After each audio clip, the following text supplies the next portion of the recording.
લોક સાહિત્યકાર દેવાયત ખવડે ગુજરાત હાઈકોર્ટમાં કરી છે એક વોશિંગ પિટિશન।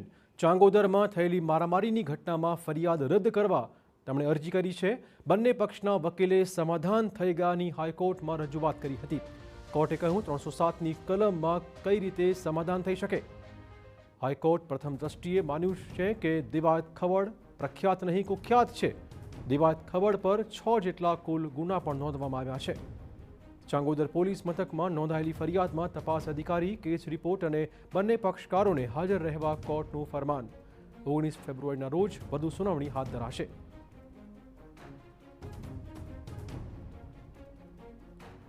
વધુ વાત કરવા જોડાશે અમારા સંવાદદાતા રોનક। રોનક, શું વધુ વિગતો છે?